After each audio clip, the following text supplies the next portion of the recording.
Howdy. For 50 days, Ryan, Tracie, and Haley are going to all of the 50 states, and I am joining in on the challenge by reading a book that happens in each of the states that they go to. And today, Ryan and Haley went to South Carolina. It feels like they threw a curveball because I totally thought they were going to Georgia. I mean, I know in yesterday's video for Florida that I'm pretty sure I mentioned something along the lines of, they could drive past Georgia and go to South Carolina, but I don't think that they will. And here they are in South Carolina.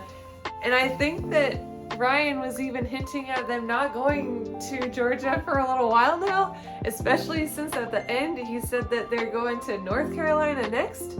So we're just back to all of my guesses as to the route they're taking is just wrong. But that's all right. I knew that even if they went to South Carolina that we would be good because I've already read a book that happens in South Carolina. I've read a lot of books in the surrounding states. We've got a few days, which is great because we're pretty behind on editing, but that's all right. I may have read more than just the one book I'm going to talk about that happens in South Carolina.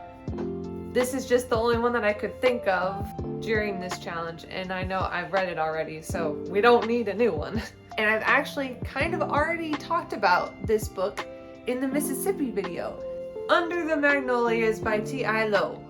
This was definitely a hard read. I'll give you guys a summary of the back cover, kind of what it's about. So basically, Austin is a girl in South Carolina. She's one of 7 kids, I think. And her mom dies when she gives birth to the last 2 kids, leaving Austin basically in charge of the house. I mean, the dad is around trying to keep things spoiler-free over here. There's also a character in here who suffers with depression and suicidal thoughts. Also a Holocaust survivor character. So this book goes there. Despite the hard topics that it covers, there are really, really nice moments.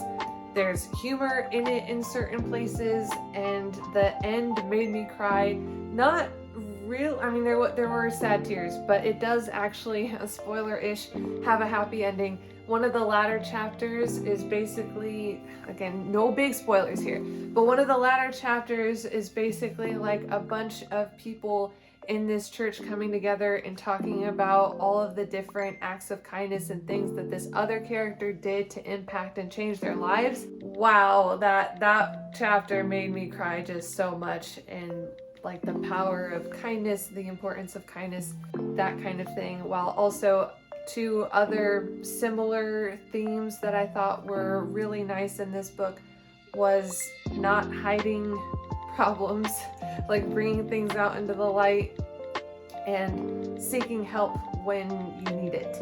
Those were really big in the whole thing. A couple things I thought were interesting about the South Carolina setting is, one, it takes place in the 1980s, but I constantly felt like it took place in an older time period than that. Mainly because Austin's family was not super wealthy. They were really on the poor side, so they didn't have a lot of the technology of the 80s, and they had to do a lot of things more like older times.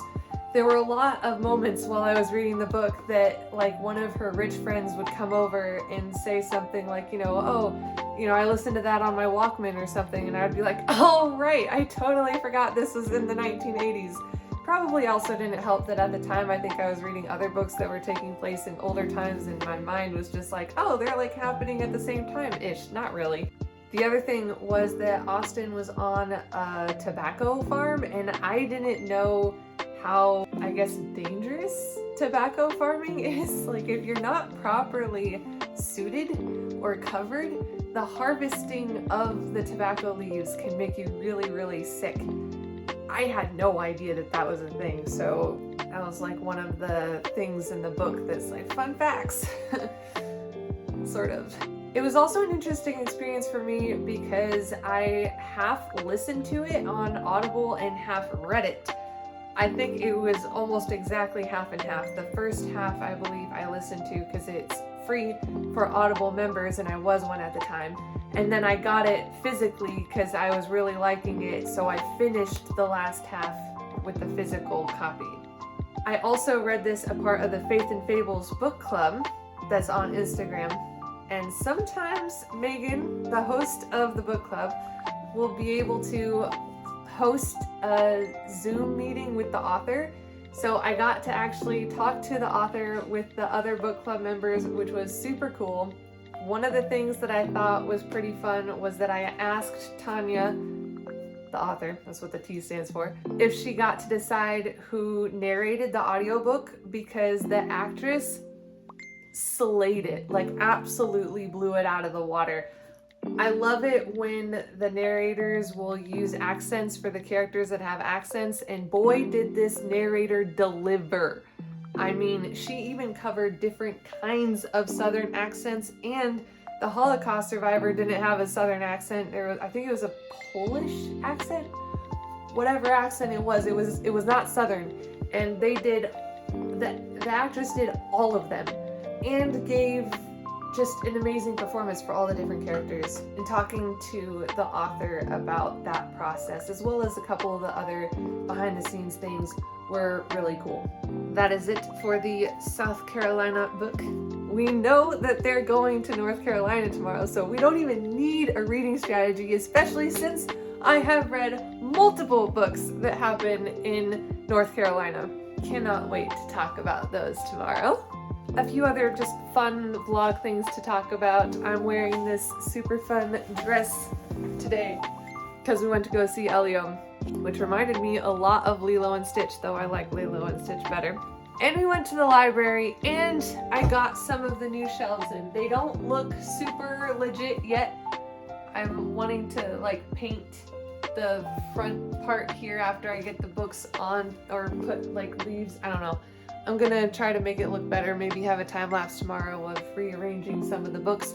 But the super exciting thing at the library today was they have a bookstore that you can buy books for really affordable, and I found all of these Gilbert Morris books from his House of Winslow series. I read the first book last year and loved it, and have been waiting to find the second book out somewhere, and we found it along with all these other ones. I think there's like 40 in this series, so this is like just scratching the surface. But what a find. That is all for this video. Thank you guys so much for watching. Let me know in the comments if you're watching Ryan and Haley's series and what your favorite Airbnb is so far. Let me know what you're currently reading. Would love to talk book stuff in the comments, and I will see you guys in tomorrow's video. Bye!